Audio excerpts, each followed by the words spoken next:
Podcast Bíblia Aberta, do site www.bibliaaberta.com.br. O podcast que mantém a Bíblia aberta para todos os assuntos. Um ministério da Igreja Batista Emanuel de Jundiaí. Olá, eu sou Wagner e estou aqui com o Pastor Tim para falarmos de um tema muito polêmico nas igrejas, calvinismo. Assunto bem simples, né? É simples? Por que você acha que é simples? Não, é um assunto muito complicado e controverso hoje em dia. Só que vamos enfrentar. Tá certo. E para começar, por que leva esse nome, calvinismo? O que seria isso? Bom, calvinismo vem, claro, do nome de João Calvino. Certo. Então, não é que ele foi aquele que inventou essa doutrina, que até muitas partes vêm do próprio Agostinho, né, anos atrás, ou anos antes. Só que João Calvino foi o que popularizou esse sistema teológico chamado calvinismo. Até no livro que ele escreveu, chamado As Institutas da Religião Cristã. Sabe quantos anos ele tinha quando escreveu esse livro, Wagner? Nem imagino quantos. Há uns 26 anos de idade. É jovem para É muito jovem. E ter uma ideia dessa, né? Tão... Ele tinha acabado de vir também da Igreja Católica. Certo. A formação dele era advogado. Então, e logo depois da conversão dele, logo ele estava escrevendo esse livro. Isso não vai ser muito popular dizer, mas é a verdade, né? Então, e eu pessoalmente acredito que é uma doutrina muito perigosa. Isso que eu queria começar falando hoje. Eu não acho que é bíblica, né? Eu creio que é uma doutrina antibíblica. No geral, você acha? Sim, tem aspectos que você ouvindo fala, não, isso... A Bíblia fala sobre eleição, por exemplo. Certo. A Bíblia fala sobre a soberania de Deus, mas não da forma que é postulada, né, pelo calvinismo, por esse sistema. Então, nós temos que ver o que a Bíblia diz em cada assunto e seguir a palavra de Deus. A gente vai falar até sobre duas filosofias opostas. Alguns falam, você é calvinista ou você é arminiano? Você só pode ser um dos dois para eles, né? Isso, e nós vamos falar isso no próximo episódio. Então, Certo. vamos deixar essa parte sobre se você é calvinista ou arminiano, etc. Você não precisa ser nenhum dos dois. Vamos só ficar com o que a Bíblia diz. Mas hoje que nós vamos falar de calvinismo. Eu já li alguns lugares, né? E eles têm aquelas 5 letras, né? Que monta o tulipa ou tulip. Isso. O que seria isto, basicamente? Então, vamos começar a falar exatamente disso, né? Sobre... na verdade, em inglês, eles usam até uma flor chamada tulip, né? Tulipa. Certo. E é um acróstico que eles montaram, que resume, né? Não, claro, completamente, que é muito complexo e tem muitos aspectos dessa doutrina, mas resume mais ou menos esse sistema teológico.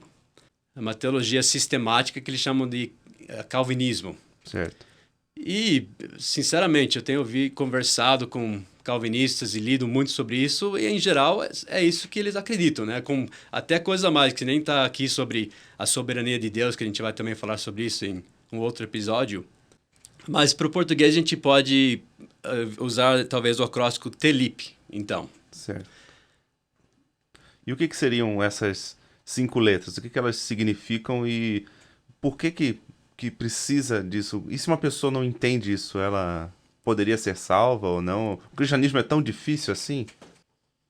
Não, de fato, para você ser salvo, como nós sabemos, Wagner, é crer no Evangelho. Certo. Né? A Bíblia diz que só tem um Evangelho. Em 1 Coríntios 15 está bem descrito que é o Evangelho, que Cristo morreu por nossos pecados, segundo as Escrituras, e foi sepultado e ressuscitou ao 3º dia, segundo as Escrituras, né? Todo aquele que nele crer será salvo. Então, o Evangelho é esse. Só que o que acontece muitas vezes, não vou falar que todos, né, os calvinistas têm esse pensamento, mas muitos têm. Praticamente o Evangelho, para eles, é o calvinismo. Então, nisso começa a entrar o perigo disso. Entendi. E a gente vai entendendo melhor quando a gente começar a entrar em detalhes, né? Certo. Mas vamos só resumir os 5 pontos principais do calvinismo. Então, o primeiro ponto é total depravação do homem. Certo. O que é uma doutrina bíblica que o homem é depravado. O homem é pecador, já nasce assim. Ao contrário até que os arminianos possam dizer muitas vezes, né? Mas o homem nasce com essa natureza pecaminosa, que é Desde totalmente... bebê já é um Sim, pecador. desde bebê. É inocente, nós acreditamos nisso. Agora, se você é calvinista, já vai ter outros pensamentos sobre isso, mas eles não têm entendimento ainda. Mas nascem com a natureza pecaminosa. Isso é bíblico. Só que o calvinista, depois a gente vai em outros episódios entrar em detalhes de cada um, mas para o calvinista, total depravação não significa simplesmente que o homem é totalmente depravado, no sentido de que ele pecou contra Deus e que ele não pode fazer nada para se salvar, porque ele é pecador, né, em todos os sentidos. Só que já para o calvinista, total depravação significa para eles total inabilidade, até de crer. Não vamos entrar em detalhes, mas dizendo que eles não podem nem ter a capacidade de crer, porque são, entre aspas, mortos, da forma que o calvinista define morte. Incapacidade total. Então, elimina o livre-arbítrio. Isso.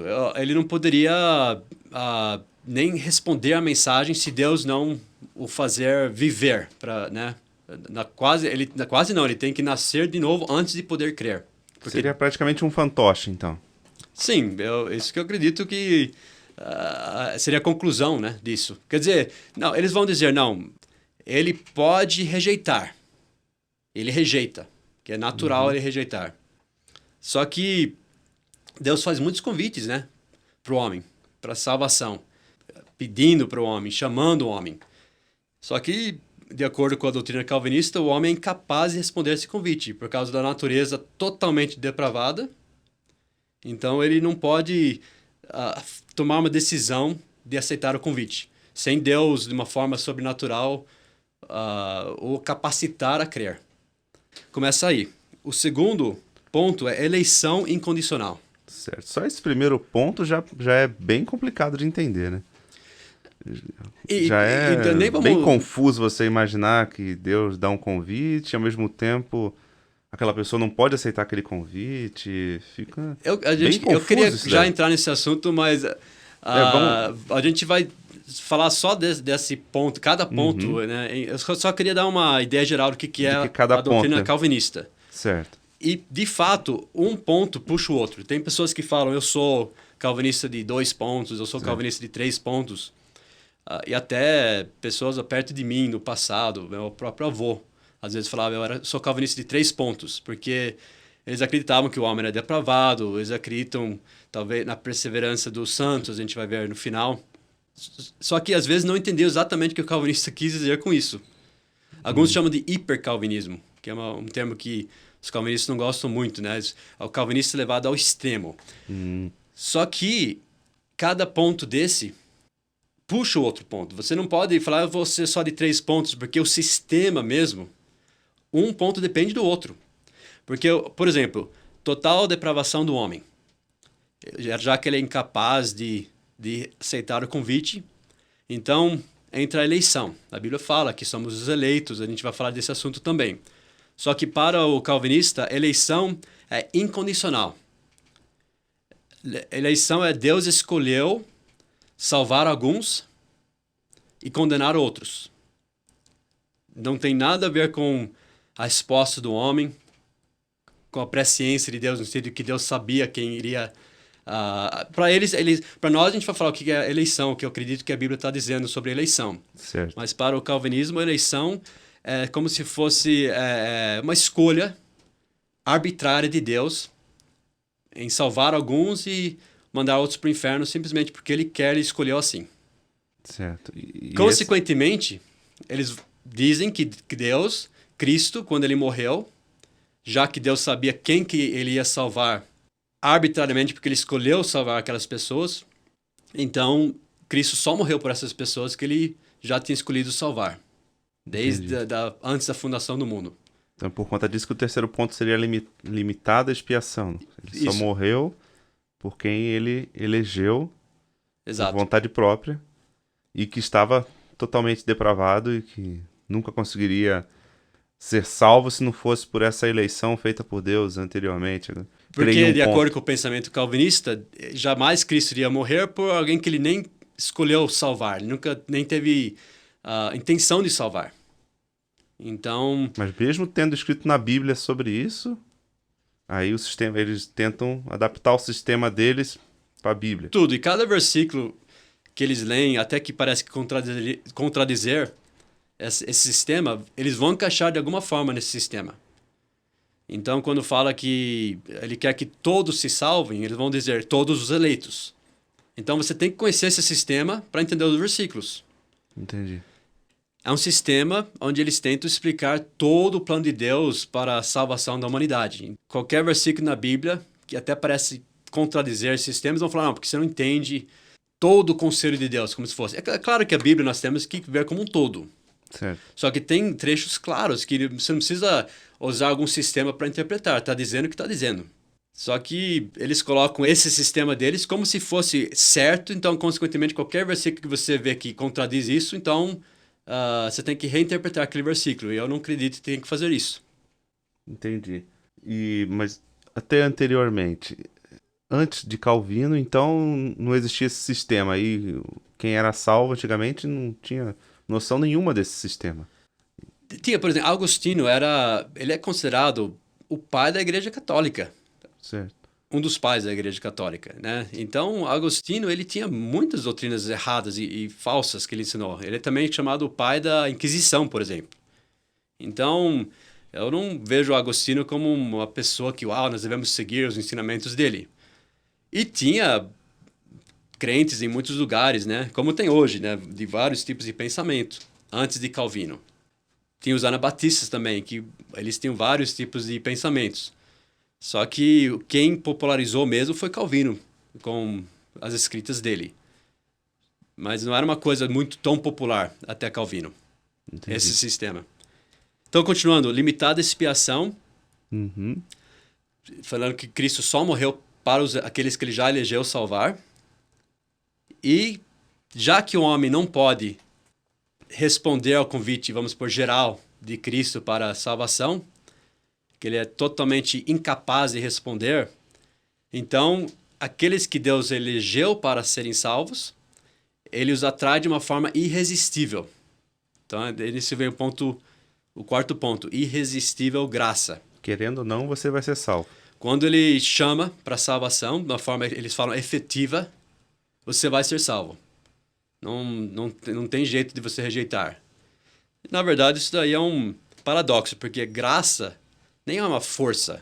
Graça é a forma que Deus nos salvou. Nós fomos salvos pela graça.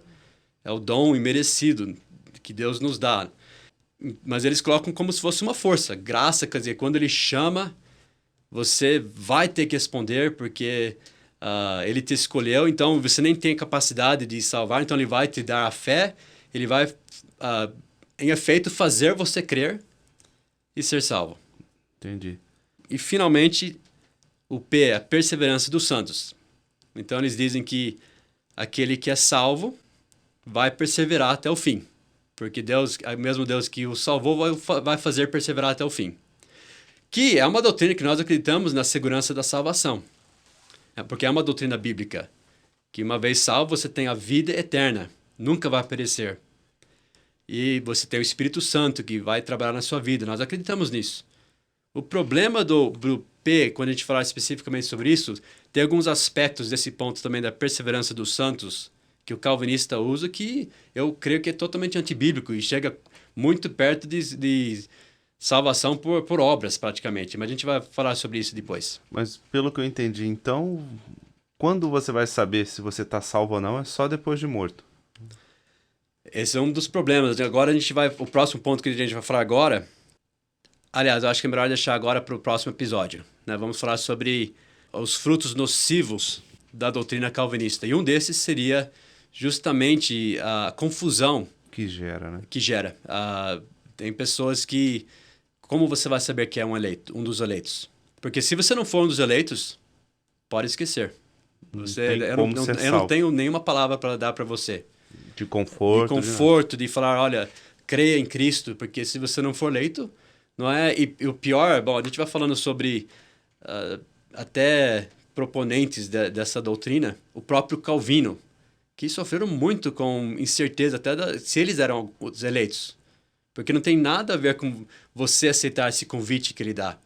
Tem totalmente a ver com Deus fazendo aqueles que ele escolheu pelo seu bel prazer, como eles dizem, né?